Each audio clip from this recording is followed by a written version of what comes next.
Thank you. Good morning. Please sit down. Excellencies of the Diplomatic Corps, Secretary Mon Jimenez, Secretary Mon Paje, Secretary Lucille Sering, Mr. Taleb Rifai, Governor, of course, the man of the hour, Governor Jose Maria Clemente Joey Salceda, who will be bringing back kimchi after he goes back to Korea, amongst other things. We can also accept bulgogi. Congressman Nando Gonzales and former Mayor Linda Gonzales, Representative Rodel Batocabe, Representative Delphine Lee, Mayor Noel Rosal, Governor Roger Mercado, Southern Leyte, Governor Jim Medjon of Mindoro Occidental, and Governor Araceli Wong of Catanduanes, heads of delegations, delegates of the United Nations World Tourism Organization, ASEAN International Conference on Tourism and Climate Change, members of the international organizations and non-governmental organizations present, fellow workers of government, honored guests, ladies and gentlemen, again, good morning. Excuse me. A little more than 6 months ago, Typhoon Yolanda, or Typhoon Haiyan as it is known internationally, made landfall in the Philippines. You all know the tragedy of Yolanda. It affected 44 of our 81 provinces. Thousands of Filipinos lost their lives, and so many more lost their homes and literally everything they owned, and industries grinded to a halt. All of these happened despite thorough preparations made by government. Typhoon Yolanda, after all, was unprecedented in scale. Nobody had seen anything like it. The storm swept away some of our first responders, along with many of the relief goods we had pre-positioned, not to mention some of the equipment needed to conduct rescue and relief operations. It laid waste to our airports, ports, and roads, complicating our relief efforts further. Truly, if it were not for the work and sacrifice for dedicated public servants, our people, and the international community, the disastrous effects of the typhoon would have been far worse. Their work allowed all those affected to get back on the road to recovery as soon as possible. It allowed us to start building back better earlier than what was expected even by those in the international community who have vast experience in disaster rehabilitation efforts. Now, we are making certain that the houses and the infrastructure we are rebuilding in the damaged areas will be sturdier and more resilient. The Department of Public Works and Highways, for instance, is already preparing new disaster-resilient designs for roads in that area. Furthermore, to make certain that even the reconstruction of roads proceeds in the quickest manner possible, the National Electrification Administration, amongst others, is ensuring that affected electric cooperatives are following the rules on easement. This involves making certain that poles and towers are constructed in a way that does not hamper reconstruction efforts. The NEA is likewise reviewing how power infrastructure can be constructed, such that the toppling of one tower does not lead to a cascading tumbling of multiple poles and towers in the same system. Despite the progress of our recovery efforts, we cannot ignore the resounding message that Typhoon Yolanda sent to the world. If we do not tackle it head-on, this new normal brought about by climate change will be here to stay, and we will be forced to continue to make unfair choices between disaster risk management and development. Make no mistake, all of us are stakeholders in this regard. Ignoring this problem means that the increasingly frequent and intense storms will continue to make landfall in our countries. Changes in temperatures will continue to decrease our water supply and threaten our food security. And island countries, such as those in the South Pacific, will continue to worry that within the span of a few decades, their countries may be consumed by the rising water levels and eventually cease to exist. These are alarming realities, and we must start taking action now. Taking on the challenge of climate change necessitates an international effort. We must come up with a more focused and more organized strategy to adapt to the risks it poses. This entails each country revisiting the way they approach every facet of governance to take into account how they affect the environment, from infrastructure to agriculture to energy. Needless to say, one of the sectors deeply concerned with the evolving demands of the new normal is tourism. This is precisely why we are here, joined by some of the most influential figures in the tourism sector, including the Secretary General of the United Nations World Tourism Organization, Dr. Taleb Rifai, who is perhaps the world's most important ambassador of tourism as an engine for growth and inclusiveness. I've always referred to tourism in the Philippines as a low-lying fruit. Our country has so many natural gifts.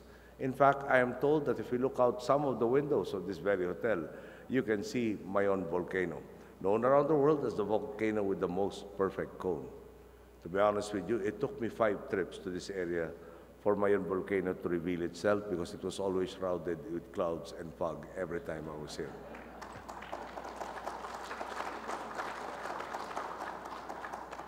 Such attractions, combined with our people's natural kindness and hospitality, make our country an excellent tourism destination. This is a significant opportunity for us because tourism's impact on the economy is instant. When visitors arrive, they ride local transport, eat in restaurants, and buy souvenirs.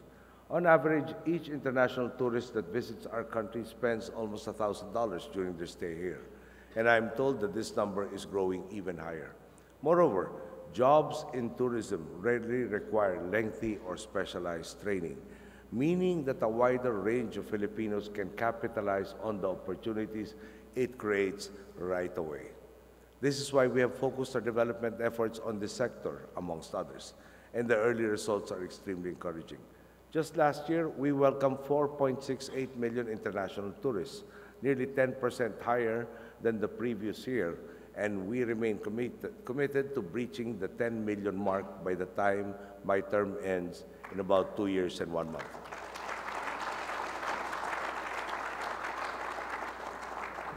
On top of this, in 2011, we beat our initial 2016 target of 35.5 million domestic travelers, recording 37.5 million in 2011 alone. Allow me to repeat that. We met our target for 2016 5 years ahead of schedule. This pushed us to set our sights higher. Now we have increased our 2016 target to 56.1 million domestic travelers, and we will remain in active pursuit of this target as well. Clearly, as long as tourism can be pursued in a sustainable manner, then it is certainly one of the best sectors to focus on and one of the shortest and most efficient paths to inclusive growth. One of the best examples of how tourism, ecotourism in particular, can revitalize a community is the municipality of Donsol in Sorsogon in this region. With the help of the Department of Tourism and the Worldwide Fund for Nature, the local government of Donsol was able to capitalize on the presence of whale sharks, or butandings as we call them, around their waters.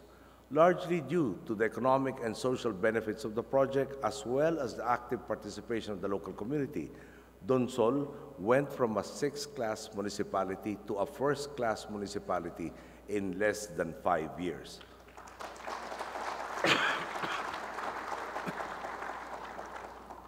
A municipality falls to 6th class when it earns less than 15 million pesos annually over the previous 4 calendar years. A 1st-class municipality, on the other hand, needs to have an annual average income of 55 million pesos or more, so from 15 to at least 55 million. This growth has been felt across the board, most especially by the fishermen, whose income has been bumped up from 300 pesos a day to more than 1,000 pesos a day, depending on the season. On top of all this, the butanding has become an icon of Philippine tourism. They are even featured on the backs of our 100-peso bills. Truly, the success of Donsol is one that we want to replicate in many other potential tourist spots. The long-term viability of such programs, however, is tied to how we deal with the problem of climate change. It is true, we have some of the best beaches and dive spots in the world. Sadly, these areas are also the ones most vulnerable to climate risk, whether in the form of loss of biodiversity or coastal erosion. Our immediate response to plan ahead and reduce the impact of the effects of climate change on our tourist destinations, amongst others. The government has included climate change adaptation and mitigation, as well as disaster risk reduction and management among the major considerations for future development. Our plan to mainstream climate change adaptation with local, sectoral, and national plans, all of which will consequently guide the development of tourist destinations and tourism activities per locality.